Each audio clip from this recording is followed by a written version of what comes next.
Hello guys, ఈరోజు ఈ వీడియోలో మీరు తమిళలో చూసి ఉంటారు, అలాగే టైటిల్లో చూసి ఉంటారు. పాస్పోర్ట్ అనేది ఎక్స్పైర్ అయిపోయిన తర్వాత రెన్యువల్ చేసుకున్న తర్వాత డాక్యుమెంట్ వెరిఫికేషన్కి ఎటువంటి డాక్యుమెంట్స్ అనేది తీసుకొని వెళ్ళాలి, ఏ డాక్యుమెంట్స్ అనేది తీసుకొని వెళ్ళాలో ఈ వీడియోలో మీకు డీటెయిల్గా అయితే చెప్తాను. వీడియోని లైక్ చేయకుంటే వీడియోని లైక్ చేయండి. అలాగే మా యూట్యూబ్ ఛానల్ని సబ్స్క్రైబ్ చేసుకోకపోతే తప్పకుండా మా యూట్యూబ్ ఛానల్ అయితే సబ్స్క్రైబ్ అనేది చేసుకోండి. పాస్పోర్ట్ అనేది రెన్యువల్ చేసుకున్న తర్వాత ఏ డాక్యుమెంట్స్ అనేది తీసుకొని వెళ్ళాలంటే ముఖ్యంగా ఆధార్ కార్డ్ అనేది ఫుల్ సైజ్లో తీసుకొని అయితే వెళ్ళాల్సి ఉంటుంది. ఆధార్ కార్డ్ అనేది మీరు కొత్తగా ప్రింట్అవుట్ అనేది తీసుకొని నామినేషన్ అనేది చేయించుకోండి. నామినేషన్ అనేది చేయించుకున్న తర్వాత ఆధార్ కార్డులో అయితే సిగ్నేచర్ అనేది వ్యాలిడేట్ చేయించుకోండి. మీ ఆధార్ కార్డులో సిగ్నేచర్ అనేది వ్యాలిడేట్ అయితే మీకు స్కానర్ పక్కన మీకు గ్రీన్ మార్కులో మీకు రెడ్ మార్క్ అనేది ఉంటుంది. ఆ విధంగా ఉంటేనే కొన్ని చోట్ల మీకు పాస్పోర్ట్ ఆఫీసులలో మీ ఆధార్ కార్డ్ అనేది యాక్సెప్ట్ అనేది చేస్తారు.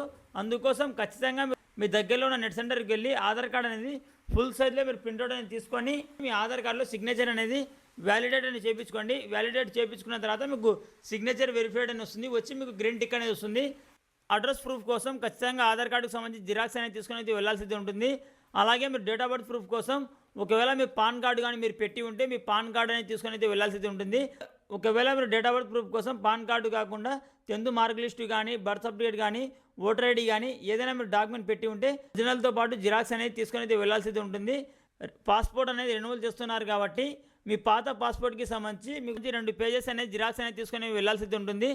పాస్పోర్ట్లో ఫస్ట్ పేజ్ అనేది మీ ఫోటో ఉండి మీ వివరాలు అలాగే పాస్పోర్ట్ నెంబరు అలాగే ఎక్కడి నుంచి ఇష్యూ అనేది అయ్యిందో మీకు ఆ ఫస్ట్ పేజ్లో ఉంటుంది కదా ఆ పేజీ. అలాగే మీకు లాస్ట్ పేజ్ అనేది మీ ఫాదర్ పేరు అలాగే మీ మదర్ పేరు అడ్రస్ అనేది ఉంటుంది కదా ఆ పేజ్ అనేది మీరు జిరాక్స్ అనేది తీసుకుని వెళ్ళాల్సి ఉంటుంది.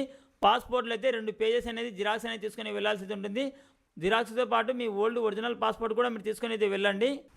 నాన్ ఈసీఆర్ కేటగిరీ ఉంటే ఖచ్చితంగా 10th క్లాస్ మార్క్ లిస్ట్ అనేది తీసుకొని వెళ్ళాల్సి ఉంటుంది. ఈసీఆర్ కేటగిరీ వాళ్ళకైతే 10th క్లాస్ మార్క్ లిస్ట్ అనేది అవసరం లేదు.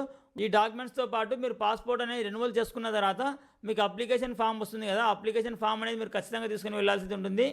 మీరు ఏ డాక్యుమెంట్స్ అనేది మీరు ప్రూఫ్ కోసం పెట్టారో ఆ డాక్యుమెంట్స్ అనేది మీరు ఒరిజినల్తో పాటు జిరాక్స్ అనేది తీసుకొని వెళ్ళాల్సి ఉంటుంది.